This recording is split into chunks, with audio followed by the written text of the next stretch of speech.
tout le monde, comme d'habitude, c'est Rokaya ici et bienvenue de nouveau sur un tout nouvel épisode de Rock On, le podcast qui vous aide à grandir, mais aussi à vous élever et à explorer les réflexions qui façonnent nos vies.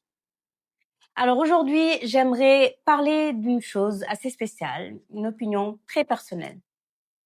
Vous savez, nous l'entendons assez souvent, derrière chaque grand individu, il y a tout un village. D'ailleurs, on dit souvent, derrière chaque grand homme, il y a une grande dame. Bon, moi, je suis pas forcément d'accord là-dessus, mais en tout cas, clairement, on dit qu'il y a un certain nombre de personnes qui nous boostent, la famille, l'entourage, amis et même nos ennemis. Mais j'aimerais aller plus loin que ça, parce que c'est déjà vrai, mais j'aimerais aller plus loin et dire que derrière toute grandeur, il y a l'expérience. Pas forcément le nombre d'années, mais l'impact et la teneur de nos épreuves, de nos traumas, de nos erreurs, des rencontres marquantes, des moments de doute et de choix, mais aussi des succès et surtout les chemins pris pour y arriver et tout simplement de notre parcours.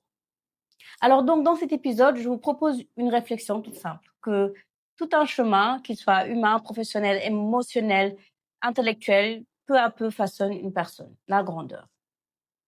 Et pour moi, ce n'est pas un état permanent, ce n'est pas une médaille, c'est un mouvement.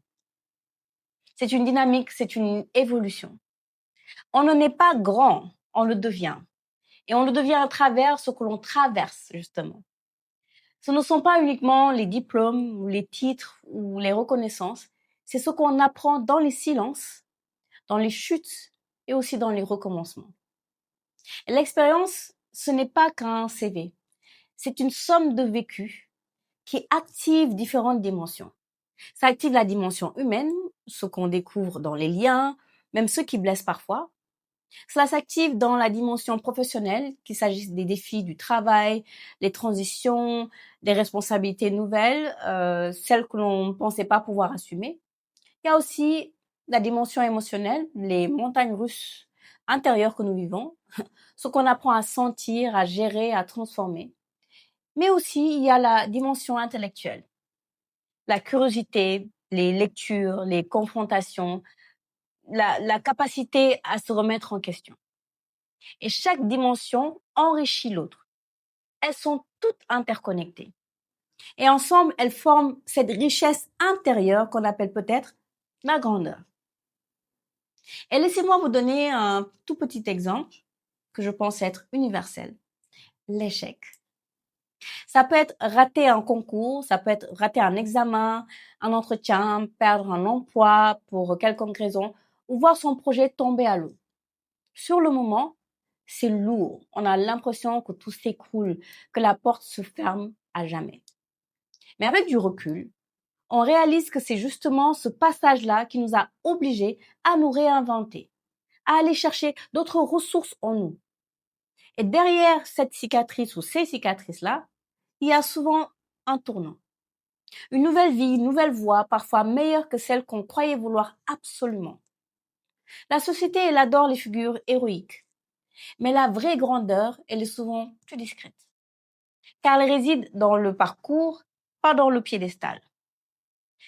Mais vous me direz, peut-être, est-ce que nous sommes tous et toutes des héros et héroïnes?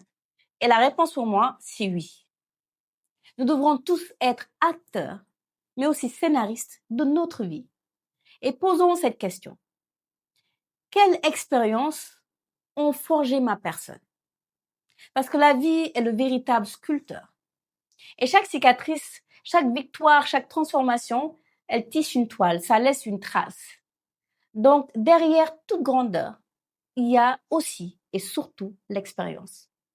Pas toujours visible, pas toujours racontée, mais toujours là, toujours présente.